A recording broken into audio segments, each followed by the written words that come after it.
Salutations, respected viewers. This is George from Ireland. I am continuing my series about Soviet history, looking particularly at the Second World War, or the Great Patriotic War, as it's known in the erstwhile Soviet space. So I'm looking at late 1941.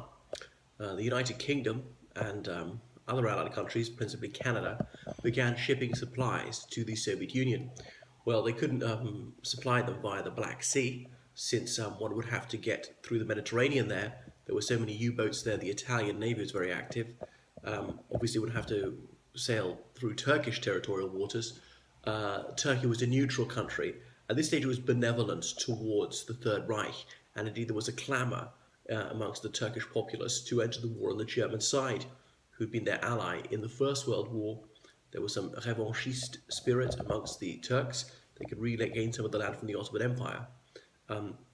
However, the President of Turkey, İsmet İnönü, he sagaciously chose to stand aloof from the conflagration. He'd had a cordial relationship with the Soviet Union in the 1930s. However, as it appeared that Germany was winning, the Turks tilted the other way, and they supplied a lot of weapons, food, and so forth, material to the Axis forces. And one would have to get through the Bosphorus, and that could easily be blocked. So they weren't going to go through the Black Sea. And indeed, of course, Axis countries such as Bulgaria and Romania had Black Sea ports and could interdict Allied convoys going to the Soviet Union. Likewise with the Baltic, there was no way to supply the Soviet Union via the Baltic because of the Kattegat, that very narrow strait in between Denmark and Sweden, and the German Navy could easily block that route. So the United Kingdom and other countries began its Arctic convoys, sailing through the Arctic Ocean and arriving at the northerly Soviet ports of Murmansk and Arkhangelsk, so supplying arms to the Soviets. Now, I'm sure Soviets like to emphasize that 95% of the weapons they used were produced in the USSR, that the Allied help was actually minor. But anyway, this was a life and death struggle. Huge numbers of people were killed. So, of course, both sides would eagerly accept any advantage, and that would give them the edge. And some of the early battles are very close fought. Even when the Germans won, they won not quite so decisively as they would have done otherwise. Their casualties a bit higher than they would have been had it not been for some weapons supplied by the Allies, the Western Allies. And the Soviets were also conscious that they were not alone. The German Air Force, the Luftwaffe, they harried these convoys and they sunk many ships, sending these sailors spilling into the super cool waters. I say super cool because often it was well below 0 degrees Celsius, but ice didn't form because the waves were so strong it would break up ice before it could form. Or obviously the pressure was so great in very deep water that ice can't form even if it's well below 0. The UK and dominions of the British Empire were shipping arms and things like trucks to the Soviet Union. Eventually, the United States was to join in after December 1941. British and American mariners often complained that they were received very frigidly by the Soviet authorities, but these Occidental seamen were allowed ashore, and they were given a building to socialize with on their shore leave.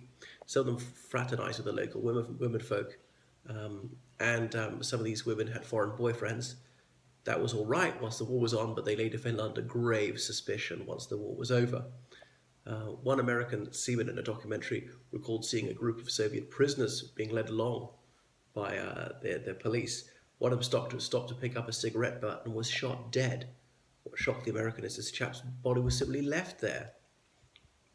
You can see this in Lawrence Rees's documentary about closed doors.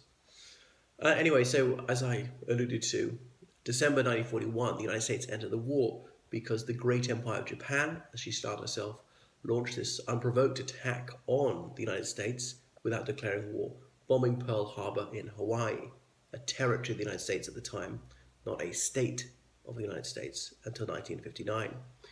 3 days after Pearl Harbor, the Third Reich and Italy declared war on the United States. Crucially, President Roosevelt decided on a Europe First policy. The Allies would achieve victory in Europe first, and they then concentrate on Asia.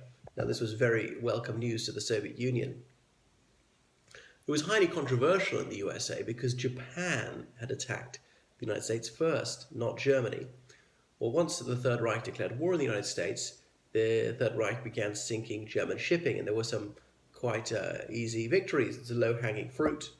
The US didn't have much experience of this. Obviously, it was the First World War, about a year and a half, but been out of the habit of being in convoys.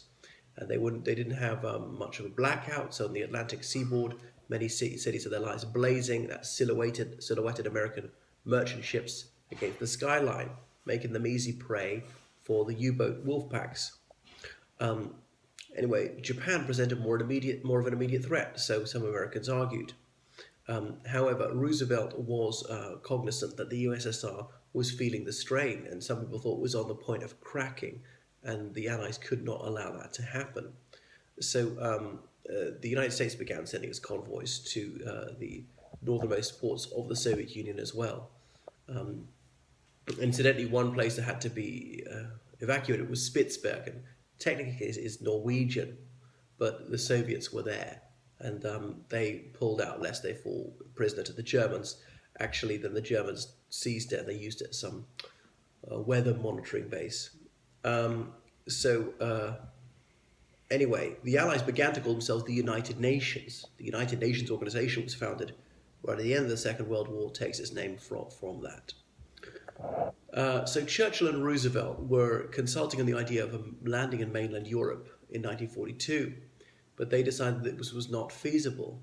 Why would this attack not be viable? They hadn't built up their armed forces sufficiently, the German military was too strong, they had one air superiority, all the rest of it. You can land forces, which is very difficult, because you can't have a port. You're not going to get a port straight away, so that you can't bring in very big ships and anchor them at a port, because the ports are very heavily defended. All right, so you have to land your troops on a beach. So bring your big ships as close as you can to the beach, so far as the water's deep enough, and then from the large ships into whatever small boats, and those will go onto the beach. They began working on amphibious vehicles that can travel on water and indeed on land, boats with wheels on the bottom. So the Western Allies decided they would have to delay this till 1943. Stalin did not take this news as well, and he pointed out that Soviets were being killed in their millions, whereas the Britishers and the Americans were suffering minimal losses by comparison. He was convinced that the Western Allies were against the USSR. They were going to fight to the last Soviet, as in make the Soviets do all the fighting for them. Indeed, if you look at British policy in the 18th century, this had often been the strategy. The War of Hispanic Succession, the War of Austrian Succession, 7 Years' War, so forth, the Napoleonic Wars. The United Kingdom had several allies and persuaded them to do the bulk of the fighting.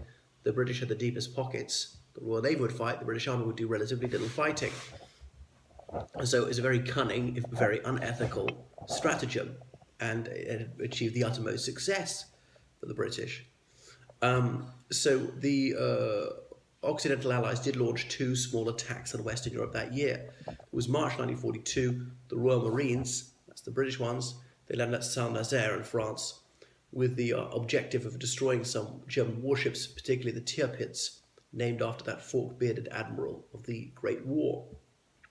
The Allies achieved their goal, but several hundred men were killed, captured, or wounded. But they proved they could do it. It also kept the Wehrmacht on their toes. They had to station a significant number of troops up and down the western seaboard of France to guard against incursions of this nature. In August 1942, the British, Americans, and Canadians raided Dieppe on the coast of France. However, the Allies sustained over 3,000 casualties. The majority of these were prisoners, and they inflicted only 300 casualties on the Germans. So, a calamity.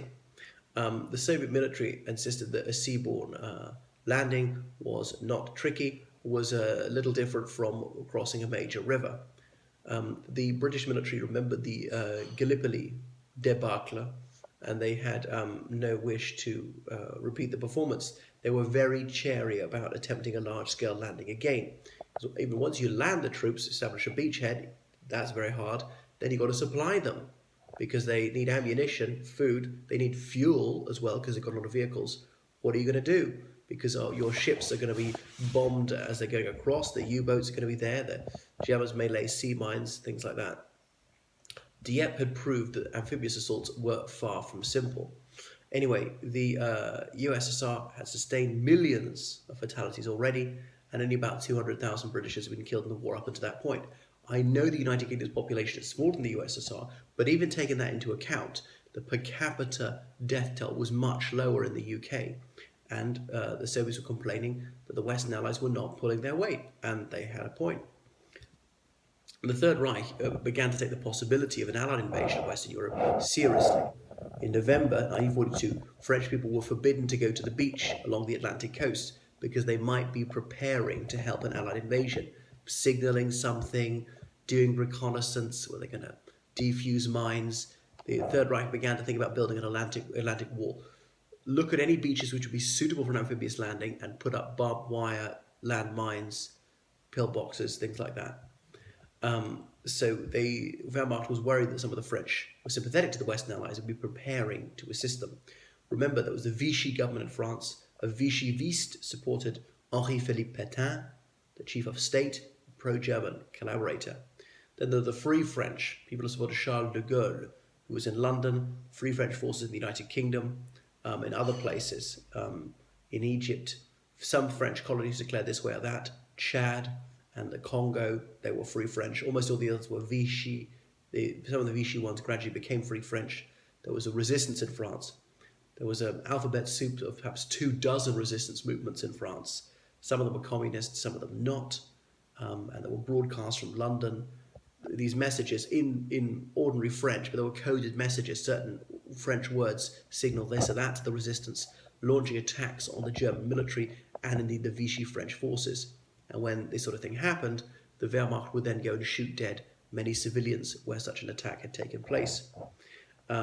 So the Third Reich was building Fortress Europe with its Atlantic wall along the western coast of France.